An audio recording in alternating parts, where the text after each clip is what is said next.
Seahawks fans have been going crazy talking about this situation, and honestly, I get it. It feels like something bigger could still be coming for this defense, especially with all these rumors floating around about another veteran pass rusher. And the craziest part? There's one name that keeps showing up over and over again. And if this actually happens, it could completely change the outlook of Seattle's season. Let's analyze what's happening here, but first click the like button and write in the comments. Go Hawks!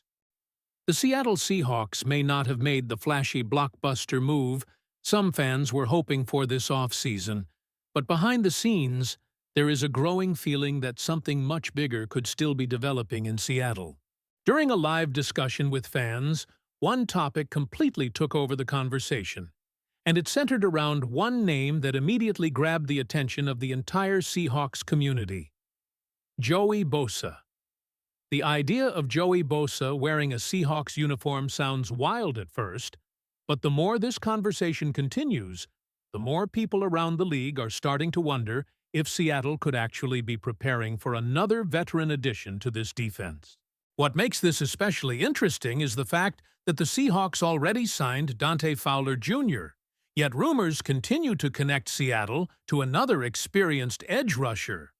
That alone tells you the front office may not be fully satisfied with the current depth chart heading into training camp. And honestly, when you really break down the situation, you can understand why this discussion is becoming more serious. When Joey Bosa is healthy, there are very few pass rushers in the NFL capable of impacting games the way he can.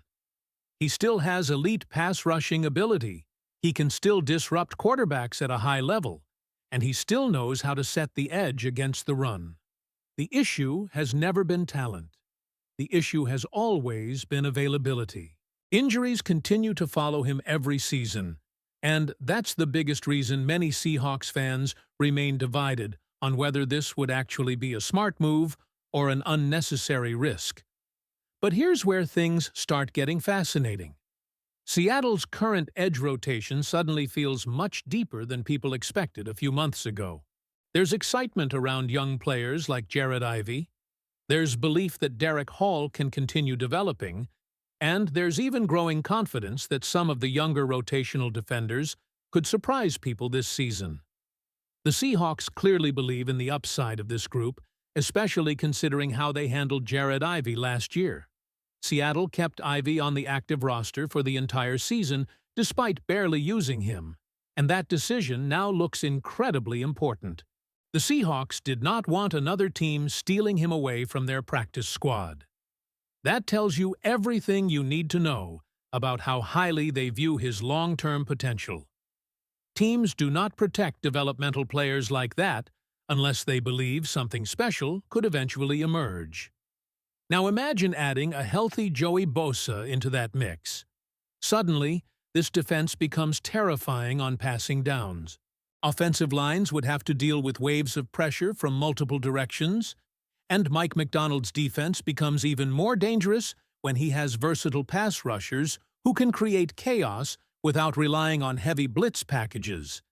Still, there's another layer to this story that Seahawks fans cannot ignore.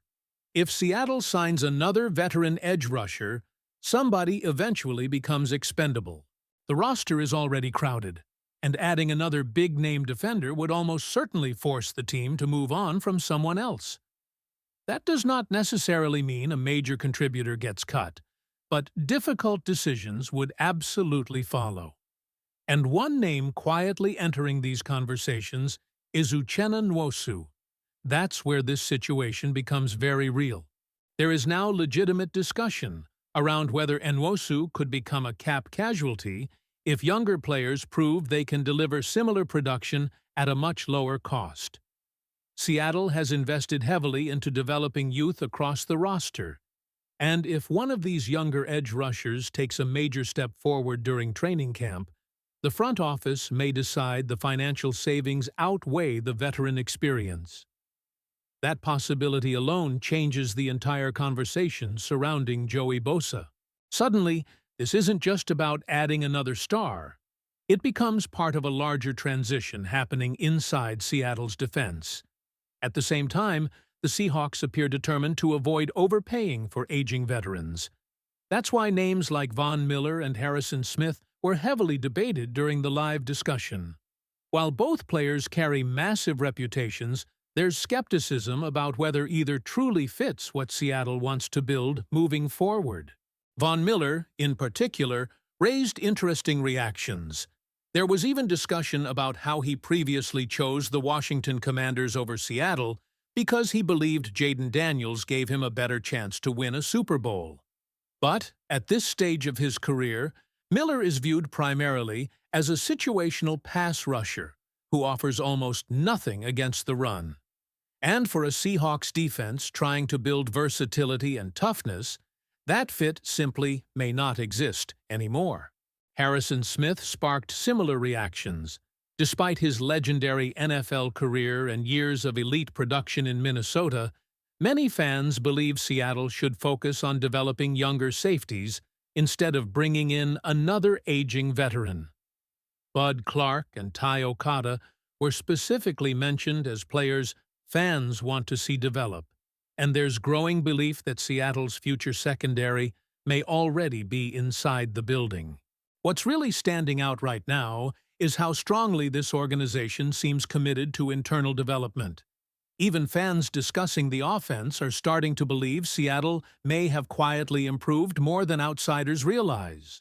There's growing optimism surrounding the offensive line, especially if Bo Stevens can win the starting right guard job.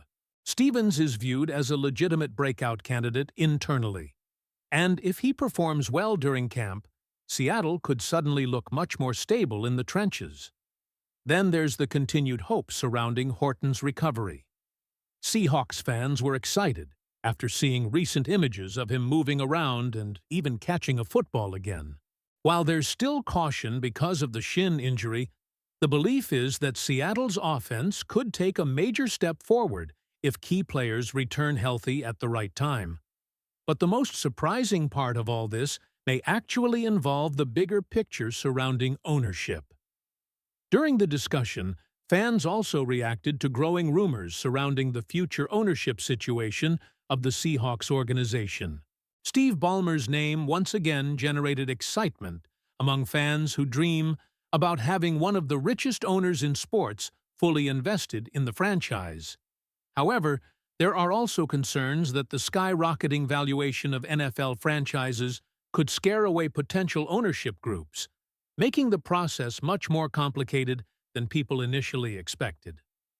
Another shocking topic involved minority 49ers owner Vinod Khosla potentially entering Seahawks ownership discussions.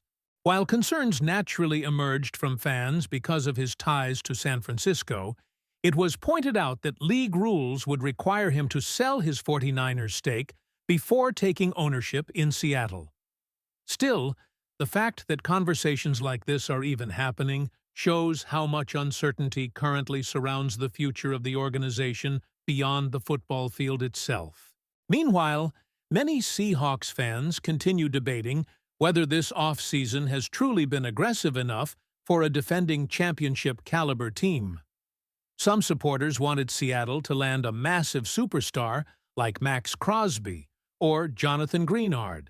There's frustration that no gigantic headline move ever materialized. But there's another side to that argument. Seattle may actually be building something deeper and more sustainable instead of chasing one expensive superstar. The Seahawks managed to add Dante Fowler Jr. at an affordable price. They continue developing young pass rushers, and they may still add another experienced veteran before camp even begins. Instead of one flashy move, the front office could be creating a much deeper roster capable of surviving injuries and competing throughout an entire season. And honestly, that approach might end up being smarter in the long run. Because if Seattle's younger edge rushers truly break out this season, this defense suddenly becomes one of the deepest and most dangerous groups in the NFC without sacrificing future flexibility. Now, the biggest question becomes whether John Schneider is actually finished making moves. The rumors surrounding another veteran pass rusher refuse to disappear. Joey Bosa remains one of the biggest names connected to Seattle. Jadeveon Clowney continues to generate speculation. Cam Jordan's name is quietly floating around as well. And with the NFL schedule release approaching, there's a strong feeling that more surprises could be coming very soon for Seahawks fans. If Seattle adds one more proven defensive weapon before training camp officially begins, expectations around this team are going to explode overnight. So now the question goes directly to the 12s. If the Seahawks had the opportunity to sign Joey Bosa right now, would you take the risk despite the injury concerns, or would you rather trust the young pass rushers already developing inside Seattle's defense? And now, I want to hear from you, 12s. Would you take the chance on Joey Bosa joining this Seahawks defense, or do you trust the young pass rushers already on the roster? Drop your thoughts down in the comments. Make sure to subscribe to the channel for all the latest Seahawks news, rumors, and breaking updates. Leave a like if you enjoyed the video, and don't forget to click the video that's on your screen right now because the newest Seahawks information always arrives here first.